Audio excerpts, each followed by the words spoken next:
Buongiorno, benvenuta, benvenuto. Io sono Beatrice e sono molto felice che siate qui con me oggi perché voglio darvi 9 consigli, ben 9, per migliorare e velocizzare la vostra scrittura quotidiana. Primo consiglio: utilizza sempre un foglio con sotto altri fogli in modo che il tuo supporto non sia rigido. Se scrivi direttamente su un foglio appoggiato ad un piano di lavoro, la penna tende a non essere ammortizzata e quindi farai più fatica ad avere una scrittura morbida e fluida. Quindi metti sempre sotto almeno 3-4 fogli.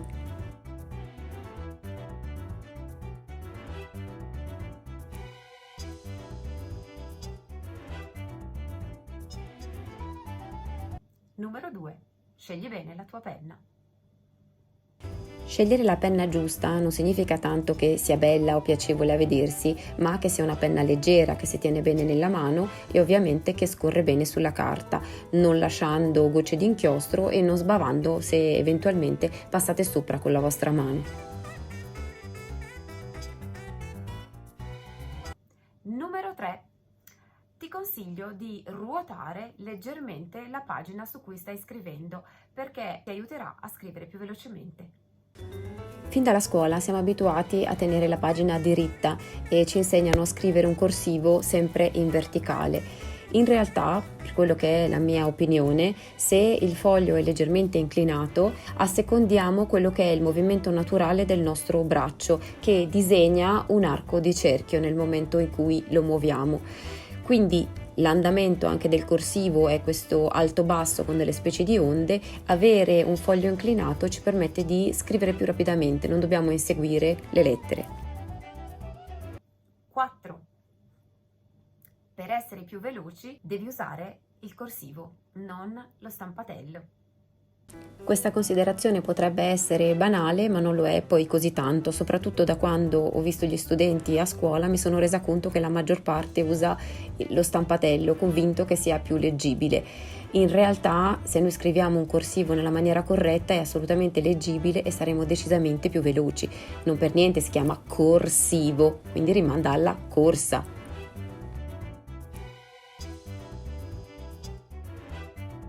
Numero 5. Fai delle legature corrette tra le lettere. Per chi non lo sapesse, quando parliamo di legature si parla di quei tratti che legano una lettera alla lettera successiva.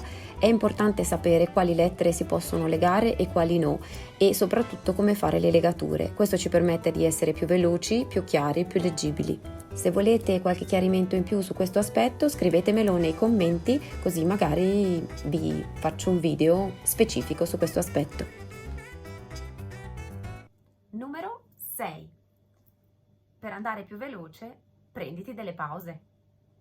So che sembra un po' una contraddizione dire che per andare più veloce dobbiamo fare delle pause, ma è chiaro che la nostra mano si stanca ovviamente, quindi è necessario che si fermi ogni tanto. Poi è necessario che si fermi perché ovviamente abbiamo uno stacco tra una parola e l'altra, ma oltre a questo alcune parole sono molto lunghe e quindi la nostra fisiologia non ci permette di completarle totalmente, quindi conviene fermarci, spostare il foglio o il braccio e proseguire. Questo manterrà sempre la nostra scrittura leggibile, che alla fine è il nostro obiettivo. Numero 7. C'è parecchia differenza tra il corsivo inglese e la scrittura quotidiana. Il corsivo inglese secondo me è un'ottima partenza per scrivere, anche perché è quella che noi abbiamo imparato a scuola. Ovviamente se noi facciamo il corsivo inglese come stile calligrafico, le lettere saranno composte in una determinata maniera, mentre quando noi scriviamo, presi dalla velocità, forse non possiamo farle proprio come vanno fatte da ductus. Però quindi possiamo semplificare alcune lettere, renderle un po' più nostre e nello stesso tempo mantenere comunque l'eleganza di un corsivo inglese.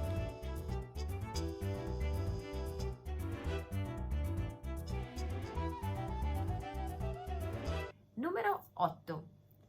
Puntini e trattini. I puntini delle I e i trattini delle T sono fondamentali per distinguere queste lettere da altre lettere. Se noi facciamo una T senza trattino rischiamo di confondere l'asta con una L, e se noi facciamo la I senza puntino rischiamo di confondere questo tratto basso con quello per esempio di una U. Quindi vanno fatti. Quando farli? Consiglio di farli sempre alla fine della parola. In questa maniera non ci dobbiamo interrompere a metà per aggiungerli. Numero 9. Le lettere maiuscole. Le lettere maiuscole del corsivo sono molto spesso piuttosto complicate, arzigogolate, addirittura alcune non ci ricordiamo neanche come si costruiscono, talmente sono complicate e diverse da quelle che abbiamo in mente come lettera. Quindi vi consiglio, per essere più veloci e togliervi un problema, di scriverle semplicemente come maiuscole stampatelle. Quindi riassumiamo questi 9 punti che ci permetteranno di scrivere più velocemente la nostra scrittura quotidiana. Allora te li scrivo qua di fianco a me. 1. Mi raccomando di usare un supporto che non sia rigido.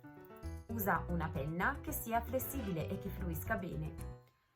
Ruota leggermente il foglio per assecondare l'andamento del tuo braccio. Usa un corsivo e non lo stampatello. Impara a fare bene le legature. Prenditi delle pause. Usa il corsivo inglese, ma magari rendendolo un pochino più quotidiano, quindi semplificando alcune lettere. Ricordati di fare puntini e trattini, che non possiamo dimenticarci, e di farli alla fine delle parole. E infine fai delle maiuscole che siano più simili a quelle dello stampatello, e lascia perdere alcune corsive maiuscole che sono un po' troppo complicate. Io spero che il video ti sia piaciuto e che questi 9 consigli ti siano stati utili. Mi raccomando, condividilo e metti un bel mi piace, e poi iscriviti al canale, così non perdi nessuno dei video che pubblicherò. Ti aspetto nei prossimi. Ciao!